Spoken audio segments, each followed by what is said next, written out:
Hello everyone, my name is Willowwing and welcome. Today I have something very special to tell you and something very special to talk about. So, the overall plot for The Hidden World, How to Train Your Dragon, has actually been more or less revealed. Not the entire thing, not all the key events, but a lot of it, a majority of the entire plot line, and possibly the ending has been revealed. 100% official. These things are from books that are not released yet. That's gonna release in January, I think, or after the movie comes out, and it explains the whole story of the book. We don't have all the pages, but we have some of the major pages, and it reveals really everything. All major events is revealed here. So, if you don't want to know, because it's not gonna ruin the entire movie for you, because there's still gonna be a lot of things to look forward to and see, because it doesn't cover everything in explicit detail. It just goes over it very lightly and reveals some important things. You should decide if you want to hear it or not. That's what I'm trying to say. I'm not gonna be responsible for you feeling like the movie's ruined for you by watching this video. I personally think it's interesting to know a little bit more, and most of it just kind of confirms what we have seen in the trailers already. So it's not even that it's that surprising. I mean, a lot of us had figured it out anyway already. So I think it's okay to share this with you guys. So if you don't want to know, then feel free to leave this video right now. Thanks for watching. I'll see you next time. But if you're interested and want to know, then let me go ahead and take you through this journey. So it's a bunch of pages that are drawn by the official How to Train Your Dragon comic artist. It's the same style we've seen in some of the previous comics that we've gotten for the franchise. So this is 100% legit. So lean back and let's go ahead and take a peek into the hidden world.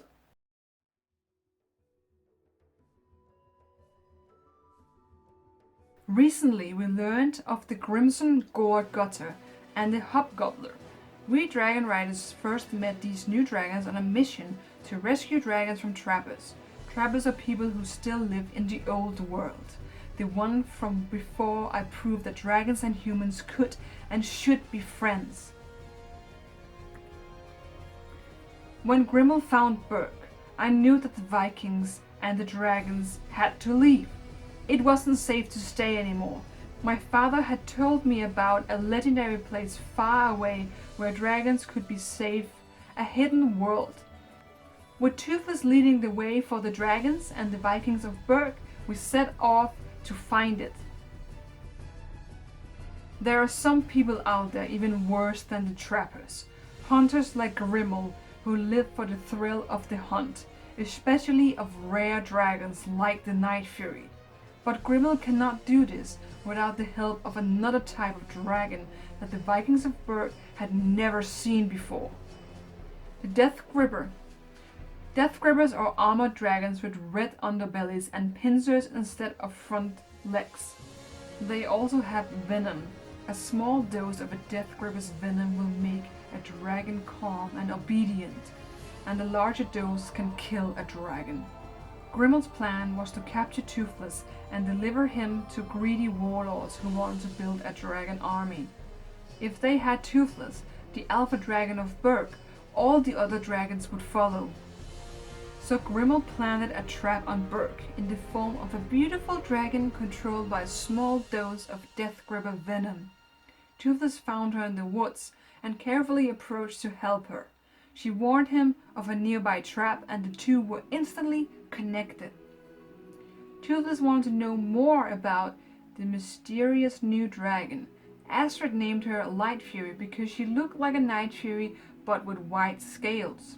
She is just as fast and nimble as Toothless and is as hard to see in the night sky. But the Light Fury can also camouflage herself in the daytime sky. In fact, she can cause her scales to become reflective, reflecting what's around her. Whenever she wants to, the Light Fury can appear almost completely invincible. We soon discovered that someone was following us. The Light Fury. She knew the way to the hidden world of dragons, and she wanted to take Toothless there. But Toothless had to go alone. I made a new tail fin for Toothless so he could fly free of his harness without my help. Not long after, Toothless caught up with the Light Fury, and she took him to her home, the hidden world. It was vastly different from anything Toothless had ever seen. It was the perfect place for the dragons of Berg, and all dragons, to live in safety, far away from those who would harm them. But it also meant that the Vikings and dragons of Berg had to say goodbye, possibly forever.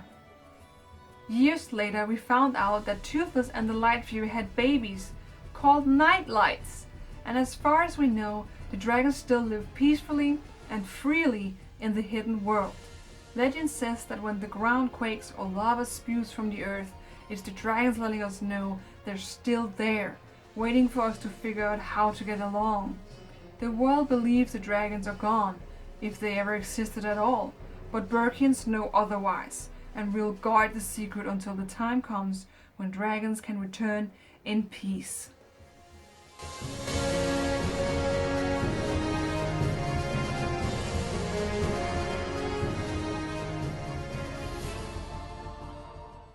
So that's a lot to take in, to say the least. If I'm honest, can I be honest? With all due respect to all the people that worked on this, and to Dean DeBlois that wrote this, I think this plot is stupid. Because it is insanely similar to the second film. Once again, we have a type of mind control, but instead of an alpha, it's now Venom that can control the dragons. And the Light Fury appears in the forest because she is controlled by Grimmel to lure out Toothless. That is so disturbing on so many levels. And how would this control even work? How could he possibly know to send her into the woods and lure out Toothless exactly in the way that he planned, and then get her to bring him back to him? And how did he even find her? And it's just, that's not what I expected at all. Not even close. I'm pretty sure no one would predict that. So that's just, yeah, I'm not too friendly with that. But in any case, a lot of people suspected that this was going to happen. A lot of people knew that they were going to be separated, and ultimately this movie is about letting go, and that's definitely what it's going to be about. So it doesn't really come as a surprise. A lot of us were hoping for something different, that dragons and Vikings would stay, that Hiccup and Toothless could be friends, but that's not the case. They will be separated, and Toothless will live with the Light Fury, and they will have babies. They will have offspring. And some people might be excited about that, and some people might not be excited about that. Personally, I think it's sad that such an important bond and friendship has to be torn up, because life is dangerous. Like, that's basically the kind of metaphor we're going with here. They stayed together for about 5 years, maybe more, until Draco showed up. And they were fine for those 5 years. So if they defeat Grimmel, then they'll be good for at least a little while. This is the Viking Age. Wars are supposed to happen. They happen all the time. It's not supposed to be safe. Things become a mess. That's what I'm trying to say. And that's just, I find it a little bit unsatisfying for an ending to be like this. Just separation, he found a mate, and everything is happy and good. I don't think it necessarily has to come down to that always. That you have to find a love interest, have children, and that's it. That's what it's all about. Doesn't matter. I think that the relationship Hiccup and Toothless has is much more important than having children with a light fury. And I know a lot of you will disagree with me, but that's just my opinion. And I just think, like I said, it's very, very similar to the second movie. If things were so dangerous, Draco arrived at Berg. If they were so dangerous, why didn't they go out and find the hidden world then? And move out then? Berg has been a dangerous place full of peril for as long as it's been there. If it's not dragons attacking, it's Grimmel. And the first movie they always said that Vikings were stubborn. Vikings would not move even though dragons were burning down their home repeatedly. But now they're moving because a guy comes and burns down their home. And I realize that Hiccup is different from Stoic, and he's not as stubborn and everything.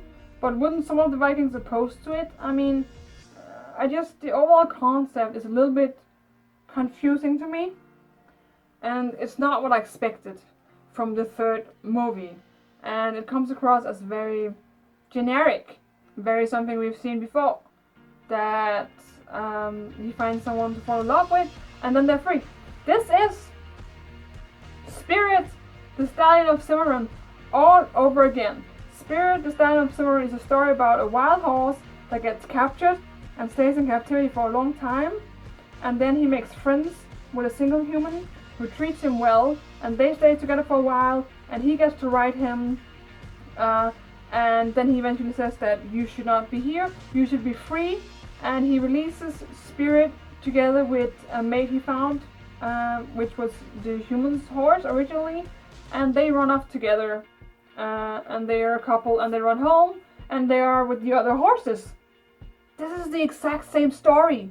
It's just a repaint with different characters and different species and different everything. Where the first movie was very original. I think it was really, really original. It wasn't something we had seen before, at least not in that format and shape. And it was very relatable and epic at the same time. The second movie had some of the same things. It wasn't really something we had seen exactly before. Like he found his mother, and Draco came with his army, and there was some features that were new and exciting. Where this just seems like a weird direction for such an original franchise to go with. That's all I'm saying. And the thing is that I love How to Train Your Dragon. I love it to death. And even if I don't agree with this story, I'm still gonna watch it. I'm still gonna support it. The thing is just that just because you love something, you don't have to accept it blindly. It's okay to stop and be like, well, this seems a little bit weird, doesn't it? Because we always have to remember that these things are written by a person. It's not just set in stone. It's not a universe that's what it is. It's written by a person, and all people have different opinions and different whatever, and they can make mistakes and whatnot. Not that this movie is a mistake in any way, but I'm just saying that their opinions might differ from the viewers. And I feel like it's okay to be criticizing certain aspects, because I'm not shaming it. I'm not putting it down and saying it's horrible. I'm saying it's stupid to an extent, because it's a duplicate of something we have seen before. But I don't want to come across as me hating on the writer, hating on the animations, the character, anything. I'm not doing that. I'm just saying that the plot line seems a bit strange to me. And I hope that no one will take offense. And if you disagree, that's completely fine. I would love to hear your opinion on this whole thing. But I'm rambling again. I'm sorry. I'm a bad dragon. I should stop talking too much. But yeah, I just want to, state my opinion, because I think it's important to be honest. And I expect you to be honest as well when you leave your comments in the comment section. With anything you have to say. What's your opinion on all this? Because this is a lot to take in. I'm sorry if you feel like I spoiled something, but I did warn you. I did warn you about this. So please let me know. I'm still going to watch the movie. I'm still going to look forward to it. But I'm just going to be a little bit skeptical. And it's okay to put question marks behind things once in a while and not accept everything blindly. That's just what I'm saying. So please let me know what you think. Are you excited? Are you having mixed feelings? Anything? Are you super excited? You just love it? Anything, I would love to hear it, because I love sharing my opinion and I love hearing your guys' opinion back at me. So thank you so much for watching this video. I hope you enjoyed it, and hopefully I'll see you next time. Consider subscribing for more dragon adventures, and So long, Dragon Rider.